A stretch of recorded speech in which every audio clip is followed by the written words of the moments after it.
qui monte. Le million de vues est largement dépassé sur ses clips disponibles sur la toile. De la fraîcheur, de la sensibilité et une tête bien faite à découvrir à la fin de cette édition. Est-ce que Mayotte est plus heureux comme département? Je n'en suis pas sûre, a affirmé le chef de l'État ce week-end à l'occasion de l'ouverture des assises des Outre-mer en Guyane. Emmanuel Macron s'en explique. On écoute un extrait de son discours à ce sujet. La demande de Mayotte, c'était de devenir un département. Je le sais bien, parce que c'était quoi au fond? C'était d'être reconnu et traité dignement par la République. Tout le monde s'est empressé, il y a plusieurs années, de faire des promesses électorales. Ça finit toujours comme cela. Et les candidats de droite et de gauche ont promis à Mayotte de devenir un département. Ça a mis du temps, c'est arrivé en 2011. Est-ce que Mayotte est plus heureux comme département? Je ne suis pas sûr. C'est pas un département comme un fétiche. Mayotte, c'est un territoire de la République, pleine et entière. C'est cela ce que je vous dis en vous regardant dans les yeux. Mais les contraintes d'un département qui serait comparable à la Creuse ou la Lozère, ça n'est pas bon pour Mayotte. Et donc, il faut en faire un grand département de la République, c'est-à-dire un territoire où les règles doivent être pleinement adaptées, avec une collectivité unique, avec un cadre propre, parce que les défis sont propres à votre territoire. Et la question posée dans cet extrait a été, vous vous en doutez, largement commentée sur les réseaux sociaux dans la classe politique locale. Si pour certains, la problématique du statut actuel ne se pose pas, pour d'autres, cette déclaration est tout simplement sortie de son contexte. Explications et réactions avec Papino Zaidani, Youssouf Ahmed Matoir. La réaction ne s'est pas fait attendre dans la sphère politique locale. Pour le MDM, fer de lance de la départementalisation, hors de question de toucher à la légitimité du statut. Étant président du MDM, le parti qui a lutté pendant des années pour la départementalisation de ce pays, je pense que ce n'est pas le moment de s'interroger sur le choix de revenir collectivité ou pas. Le département et le gouvernement et le président de la République doivent plutôt s'interroger comment faire en sorte pour qu'on ait notre statut de région, parce que nous avons voté pour un département-région, qu'on ait notre statut de région à part entière ici à Mayotte, pour qu'on soit enfin détaché de la Réunion, qu'on puisse vivre avec les moyens, nos moyens, nous-mêmes. Il est hors de question qu'on vienne nous demander de revenir dans les années 80. Même son de cloche à la Fédération des Républicains de Mayotte, assorti du rappel d'une volonté populaire d'ancrer le territoire dans la République française. Je dois vous dire que ça ne m'étonne pas, parce qu'il est dans la ligne de ce qu'il avait dit lorsqu'il était candidat. Rappelez-vous en 2016, en décembre 2016, sur France Antilles, il a été interviewé. Il a dit que le statu quo n'est plus tenable, parlant du statut du département de Mayotte. Rappelez-vous la question sur la feuille de route récemment. Donc sincèrement, je ne suis pas du tout étonné de cette déclaration. Et puis d'ailleurs, je dois aussi dire que remettre en cause le statut du département de Mayotte, voulu à 95% par le Mahorais, donc un choix démocratique fort. Discours nuancé pour la gauche. Pour Isiaka Abdullah, l'interprétation des propos du président Macron ne serait pas conforme au réel sens de son discours. Aujourd'hui, à Mayotte, on l'a sorti de son contexte. Le président a dit tout simplement qu'il y a une revendication de Mayotte pour être département. Droite et de gauche, pieds joints, ont érigé ce territoire en département sans avoir mis les moyens nécessaires pour son développement. Je crois que c'était là l'interrogation.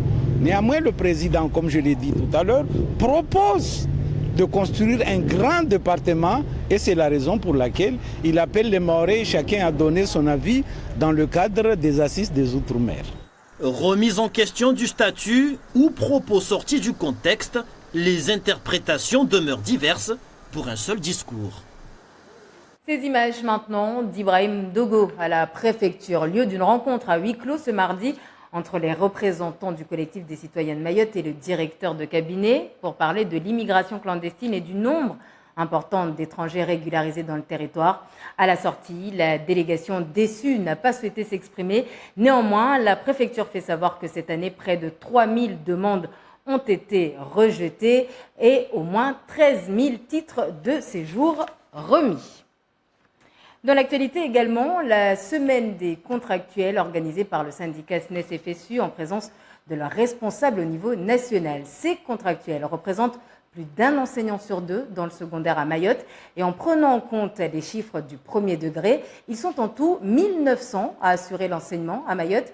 Des contractuels peu au courant souvent de leurs droits. Plus de précisions dans ce reportage de René Lataste et Zora Abdoukafi.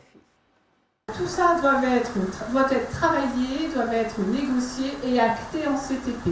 Plusieurs dizaines de contractuels, vous le voyez, très attentifs ce matin pour cette formation syndicale animée par la spécialiste des contractuels au niveau national. Moi, je suis venue à Mayotte pour aider les collègues contractuels qui ont énormément de besoins. Les aider en quoi? Il y a des questions précises? Pourquoi? Les aider à répondre à leurs interrogations. À Mayotte, près d'un enseignant sur deux est contractuel dans le secondaire et 1 sur 4 dans le premier degré. Une population de profs souvent ignorante de son propre statut. Je suis venue à la réunion en fait syndicale, c'est pour avoir des informations sur les droits des contractuels et mieux savoir en fait dans quel cadre on travaille ici à Mayotte en particulier. Je suis venue d'abord parce que je pense que c'est intéressant de se questionner sur le statut de contractuel que je ne connaissais pas jusqu'à maintenant. Et le fait de venir à une réunion syndicale, ça permet d'apprendre des choses sur le statut juridique, sur les droits et les devoirs de chacun. Puis je me posais aussi un peu des questions sur mon avenir en tant que contractuel. Pour ce responsable titulaire du SNES-FSU, la situation de ses enseignants est difficile à vivre. L'approche de l'administration on pourrait taxer ça d'exécrable parce qu'on a affaire à des gens, des néo-titulaires, de jeunes personnes qui sont mis dans des classes avec une formation plus ou moins bonne. C'est des gens qu'on a recrutés et c'est des gens qu'il ne faut pas pressuriser avec un chantage sur l'emploi ou des choses comme ça. Ce que vous leur dites, c'est vous avez des droits, il faut les appliquer. Vous avez des droits, il faut les connaître et les faire appliquer. Voilà. Ce qui n'est pas évident. Ce qui n'est pas évident. Et justement, c'est un petit peu le discours qu'on a eu au vice-rectorat hier soir, où l'entretien s'est plutôt relativement bien passé, entretien bienveillant, mais extrêmement autoritaire, puisque on nous a carrément avoué que la rémunération des contractuels, c'était quelque chose qui les dépassait totalement et sur lequel ils s'asseyaient véritablement. Les rémunérations des contractuels, alors qu'on a un décret du 29 août 2016 qui impose des négociations au sein des rectorats. La semaine de formation se poursuit jeudi à Sada et vendredi à Passamenti. Aider les jeunes adultes à s'insérer dans la vie active. La mission que s'est donnée le Centre communal d'action sociale de Sada à travers un projet intitulé Ritso Nana, comprenez On se reverra, un programme qui fête aujourd'hui ses 1 an. Plus de précisions avec Anastasia Laguerra. J'ai assisté à la première réunion qui m'a permis de comprendre c'est quoi le projet. Ça m'a permis d'avoir de l'espoir pour trouver du travail ou une formation. Zalia a 21 ans et un niveau bac. Elle veut devenir animatrice périscolaire ou directrice d'école.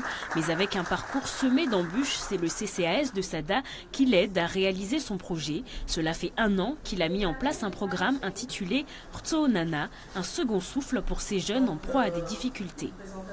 Ce projet m'aide parce que en l'intégrant, j'ai pu connaître les opportunités et les chances qui s'ouvrent à moi.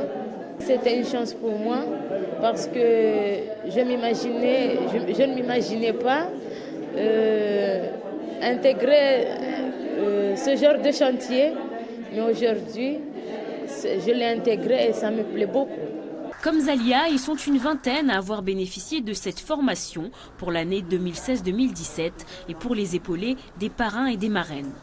Il y a un taux de chômage très important Donc il faut savoir que ce sont des jeunes en ce moment qui sont un peu en divagation, donc d'où la nécessité de les reprendre. Nous avons commencé par des entretiens individuels.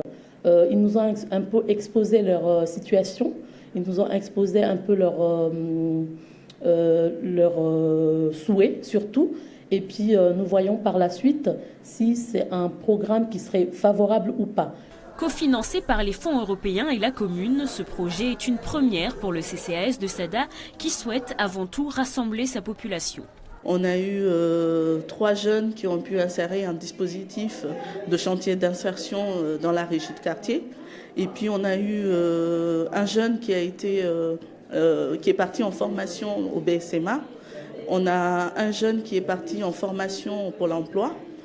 Et on a une jeune qui a trouvé un emploi, on va dire presque pérenne. En général, on pense que le CCAS, c'est juste là pour aider les personnes âgées, pour les aides sociales légales. Mais en fait, le CCAS est un lieu de vie. C'est pour ça que nous l'avons appelé Palamaïcha en Shimaoré. C'est un lieu de vie pour tous. Fort de son succès, le CCAS et ses partenaires entendent renouveler l'opération l'année prochaine. Un mot à présent sur la suite de la grève chez Maïko. C'est toujours le statu quo entre la direction et les grévistes. Des grévistes qui attendent d'être convoqués par leur hiérarchie pour discuter, sans quoi le piquet de grève sera maintenu. De son côté, la direction affirme qu'elle reste ouverte au dialogue, mais ne cédera pas à l'intimidation de certains salariés, ces mêmes salariés qui lui reprochent d'avoir un certain mépris envers eux, ainsi que des méthodes discriminatoires. Statu quo chez le distributeur de boissons, mais également à la Somiva. Les salariés du concessionnaire automobile entament leur 2e semaine de mobilisation. Ici, les hausses de salaire, entre autres revendications, sont au cœur du conflit. Arrêtons-nous maintenant sur la leucodystrophie, une maladie génétique rare qui affecte le système nerveux. Il existe en France près de 700 cas. Pour aider la recherche scientifique, des collectes de fonds sont organisées régulièrement par l'association ELA, l'association européenne contre la leucodystrophie, parrainée en métropole par Zinedine Zidane. Ce matin, les élèves de l'école primaire Je veux savoir ont tenté de sensibiliser la population sur cette maladie. À Magicavo, le reportage de René Latas Thésaura, Abdoukafi. De l'argent pour l'association ELA, s'il vous plaît. 20 enfants du CM1 et CM2 sur le terrain pour une classe bien particulière, un devoir concret sur ce qu'est la solidarité à travers une récolte de fonds pour l'association contre la leucodystrophie. On a récolté plein d'argent pour ELA. Alors c'est quoi ELA ? C'est une association qui aide des enfants qui sont malades. On récolte des dons pour l'association ELA. C'est une association qui aide les enfants qui sont malades de la leucodystrophie. Dans chaque classe, les enseignants leur ont expliqué ce qu'est cette maladie, la leucodystrophie. Pas facile, surtout avec les plus petits.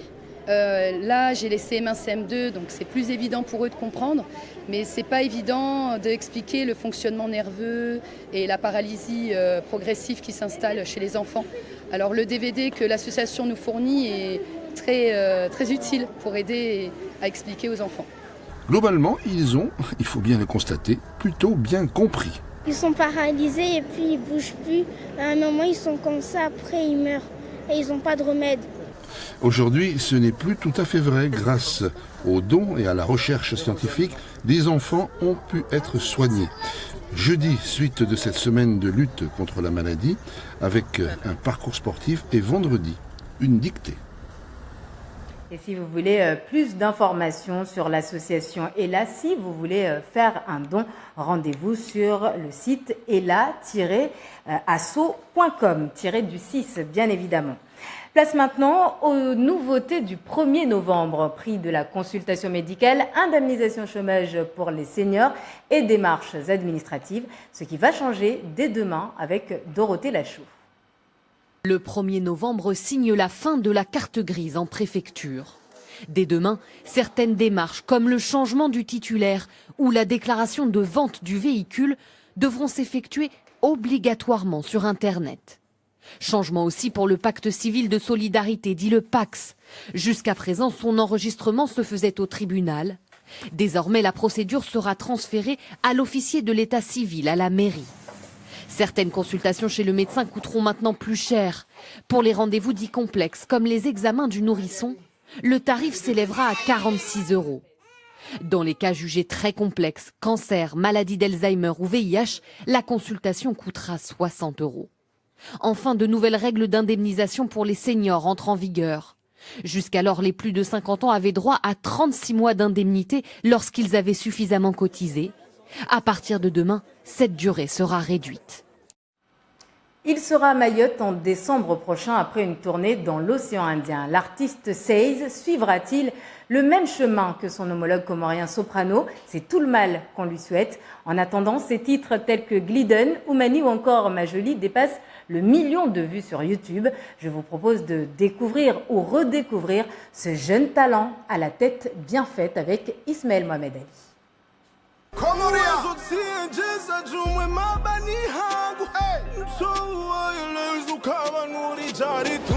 Il est la nouvelle sensation de la musique urbaine hexagonale. Chamfi Salsabil, 22 ans, plutôt connu sous le nom de Seize, appartient à cette prestigieuse lignée d'artistes comoriens tels que Rof, Imani, Alonso ou encore Soprano. Ces mots sont chantés en français, en anglais parfois et amoureusement en comorien.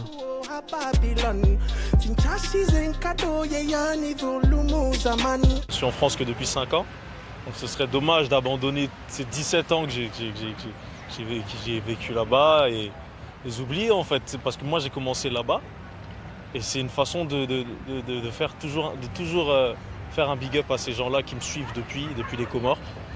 C'est en mettant du comorien à chaque fois, ne serait-ce qu'un mot ou un truc comme ça. C'est ma façon à moi de leur remercier d'être toujours là ou de m'avoir soutenu dès le début parce que c'est quand même les premiers à avoir cru en moi. Il m'a plu direct parce que déjà par son charisme, déjà, il dégage quelque chose de très fort. Et j'ai tout de suite vu le potentiel en fait. Il a son identité, il déborde de talent, il déborde d'énergie et il déborde d'inspiration. Raga dancehall, reggae, rap, R&B, sa palette technique est riche et variée. Seize puise son inspiration aussi bien dans ses îles Comores auprès d'artistes tels que Damos Wanted qu'auprès d'artistes jamaïcains, caribéens. Étudiant en 3e année de droit, Seize est venu en France pour poursuivre ses études, mais sa popularité ne cesse de croître. C'est nouveau et puis ça fait danser. Il est magnifique, c'est un grand talent. Il est fabuleux, il gère sa voix, il a plein de palettes. Il chante trop bien. Il n'en oublie pas moins sa priorité, lui qui souhaiterait se spécialiser dans le droit de la propriété intellectuelle. J'ai toujours gardé les pieds sur terre, donc je pense qu'il faut que j'aille au bout de ça d'abord et après on ne sait pas, la musique est un milieu très aléatoire et par la suite je ne sais pas si ça va se faire de façon, si j'aurai de la longévité ou pas, je travaille pour ça. Au vu du succès rencontré auprès du public et des millions de vues de ses clips, il n'est pas dit que Seize ne se détourne du chemin du droit pour celui de la scène. Et à noter que Seize sera à Mayotte en décembre. Ce sera tout pour ce 19h. Merci de votre attention. Avant de nous quitter, je rappelle cette déclaration d'Emmanuel Macron ce week-end en Guyane. Le chef de l'État n'est pas sûr qu'avec une départementalisation ficelée de la sorte, Mayotte soit un territoire heureux. Déclaration qui a fait réagir sur les réseaux sociaux, mais a nuancé selon la partie gauche de la classe politique. Tout est à remettre dans son contexte. Darwesh Daou tout de suite pour le journal en Morée. Je vous souhaite de passer une très bonne soirée et à demain, 13h.